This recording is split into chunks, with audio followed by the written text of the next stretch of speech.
I thought both teams battled, played really hard, both ends of the court. Really, neither team could get any type of flow shooting the ball from the perimeter, and but I thought it was basically a defensive struggle. But I'll tell you what, our kids never quit. That's kind of who we've been all year long. It's just disappointing that we had a bunch of easy open shots that we couldn't put the ball in the basket tonight, and that's kind of been some issues in the last couple weeks. But really proud of this team, though. I'm not going to let this game, darken of what we have accomplished this year. And I think sometimes we lose sight of, we had some early success, and then you raise the bar because you've had success. And then all of a sudden you're expecting this team to be something that we plan to be a couple years from now, but we're just not right now. But I'll go to the court every night coaching this team. I just, we fought unbelievably hard tonight. We just couldn't get it done.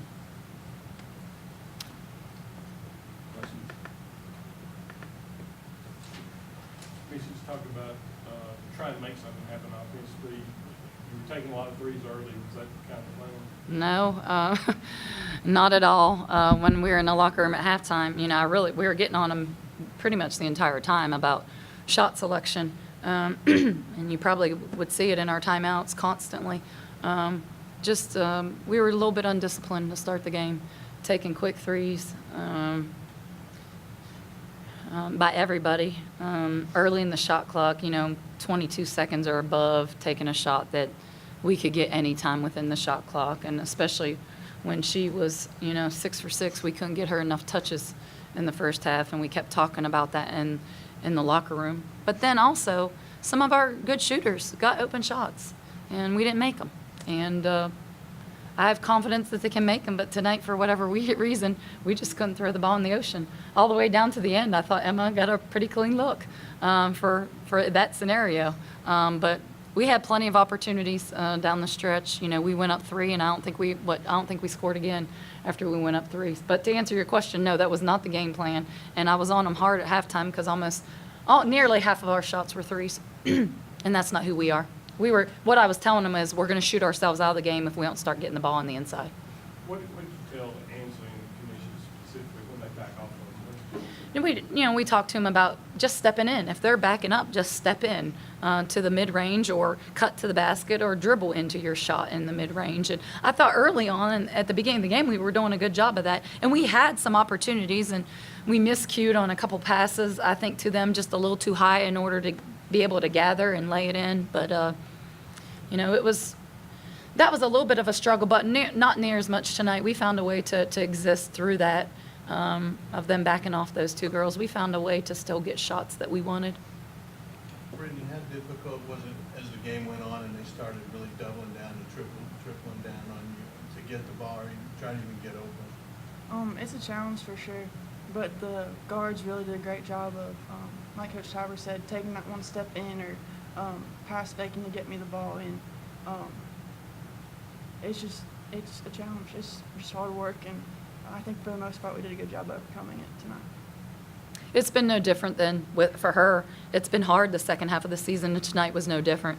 They figured out how to guard us and to bring help from our players that don't shoot the ball as well from the perimeter. And, that's what teams do. You game plan and you figure out what you can do to win. And it's made it hard for her, but I still do think that what she finished with. I haven't even seen the final box score.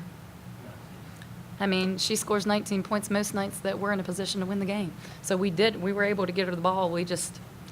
All we needed was one of those threes to go in somewhere throughout the course of the game. But she worked unbelievably hard. I thought she was extremely efficient. I thought she played well defensively, too. Somebody told you hold them 55 points. Yeah, especially at home. But we've had struggles, the last 3 weeks of scoring points. And, if you can't score more than 55, most nights you're probably not going to win basketball games, just the way the game is played nowadays. This is a team that until the last, maybe 3 weeks of the season, we're averaging right around 70 points. And you get anywhere near that tonight, then we just make some of those threes throughout the flow of the game, then we're sitting here and talking a whole different story. See, when you look at the totality of the season, not really knowing what you're getting into. Did this team exceed expectations, meet their expectations? I think we exceeded expectations. I don't think that there's anybody in this room or our team or our coaches that would have thought that we're going to open the season with a win at Vanderbilt and that we're going to win 19 games. But then, like I said before, as the season went on and you raise expectations and, things change. But this is a process, this going to Division I is a 4-year transition for us, and it's not a sprint there. We're trying to build the program. To be quite frank, we still have 4 or 5 kids on the team that were recruited, including this one, when we were just solely a Division II institution, even though she's not a D2 player, as you know, but that's the simple fact of the matter. So, everybody wants to have high expectations after you, all of a sudden, you get to 17 games pretty quickly. And the last 3 weeks of the season or so has been hard for her, too. I don't know how many of you guys know, but she's playing with a torn meniscus. She tore her meniscus at the Liberty game, and she just has not had that same explosiveness, but she has played with much courage. She got a shot in the knee, and she's trying to find a way to lead our team. And there's a lot of kids that probably wouldn't be doing that. And she just found a way to still continue to lead us. So I'm real proud of her. And just to think that these 2 kids a year ago were all conference players at the Division II level, and to think that a year later we would move to Division I and they're still all conference players. Who thinks that, or who would ever think that when there's only 10 people on that roster? So to go, back to your question, I think we've exceeded expectations. I don't think it ended obviously the way we would like to, but I think I'm really proud of this team and what we've done, and it is a process, and we can't lose sight that we have to enjoy that. I believe you beat North Florida both times during the regular season. What was different about tonight rather than those other 2 games? Well, they were both grinders. We did win by 15 here, but it wasn't a 15-point game. It was a close game throughout. At their place, the big difference was we scored a lot more points at their place the first time, but it was also an overtime game. I think we had like 19 points in the first quarter at their place, if I'm not mistaken. But the big difference is scoring points. That's what the ball is meant to go through the basket. And I think defensively, we were good enough defensively to win this game. Our offense was not good enough to win the game. How do you talk about, you made the 3, how big a relief was that? And you put you up by 3, how'd you feel at that point? I mean, it felt good. To be honest, I was just open the ball with no, because we, like Tyler said, we couldn't hit anything. And Brittany, I think, set me that screen down, and Tyler said if I got to open look behind the screen to shoot it. So that's what I did, and luckily it went in. I think it changed the game for a little bit, but not much after that. The next one. Yeah, it was down. It was down. We had several of those tonight that were down and came right back out. I really thought that one was going to go in too, but it was a good shot. We should talk about the 2 offensive boards they got. Killed us. That was crucial. The one on the free throw line was, they were just both equally. That's all we were talking about on the bench, that not getting the ball back in our hands and giving up 2 offensive rebounds that late in the game was just crucial. After I thought that we did a decent job. I don't know what the final rebounding numbers were, but at halftime we were even on the board. So When it changes the last-minute possession-wise complexion of Yeah. what you can get done. yeah, it does, and then it changed a little bit too. And those that know me and are around, I usually have more timeouts left at the end of the game, and I had to use them tonight. I had to burn the one when we couldn't get the ball in bounds. And I think I could have changed the game maybe a little bit more and I always have them at the end. And just tonight I had to call some early when we were struggling. But it did. When they got those, it just completely changes what you can do in your thought process. Because now they go back to complete full shot clock again. It's just, that was real hard. That's probably the reason they won the game with those 2 offensive rebounds. Yeah, I think it goes from you getting 2 possessions All right. in the last minute to getting One. basically Yeah, one. yeah, exactly. It's what it was. Because I don't think, it was a minute and something. I don't think we touched the ball again until 31 seconds, I think it was. So you're right. We would at least got 2 for 1. Do you think the pressure from trying to win the first Division I postseason game played a factor in the team or anything? I don't think it had anything to do with it, to be honest. I think our kids were ready to play. I think our defensive game plan was solid.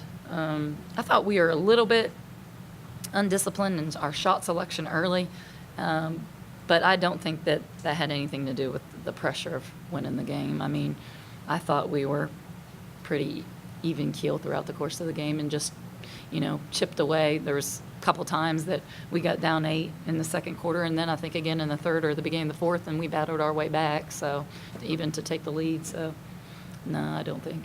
You said you believe that the expectations have been exceeded this year. What are the expectations for next year? Well, obviously, when you've got a winning program, you just want to continue to win, and that's always our goal. Obviously, expectations for me as a coach is I have to continue to recruit really well, knowing that these 2 and the other 3 juniors will be seniors next year. Kind of makes me more sick to my stomach than maybe this loss does. But we need to make sure that we're recruiting efficiently, and then we need to make sure that we're developing our younger kids to come, the freshmen to come behind, to give them a little bit of relief next year when they need it. But I've never been one to project of like how many games we're supposed to win or do this. We just want to be competitive, and we want to continue to have a positive trend with the program. And I think our first year at Division I, we surely did that. Lizzie, do you believe the young girls you have this year can step up next year? I think they do. They can. I really am really high on. I think Sarah Suttle can really develop in the off season. She started to come along and practice defensively, but just not quite there mentally yet. But she is a kid that has tremendous athleticism and can do some things for us. So I think she'll be a factor for us next year in the mix. And we got a really nice signee in Jada Bond, who was here tonight because her sister's Jazz Bond. So I think she's a great player from a really good high school team. So I think she's going to provide some depth for our team as well. I think I'll have high expectations for her coming in here as a freshman, being able to play.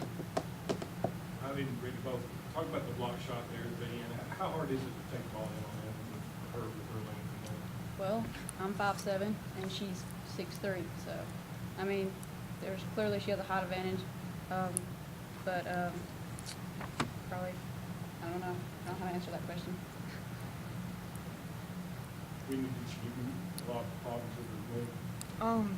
I think it's just about being smart and making sure you're in the right position where she can't get her hand on it.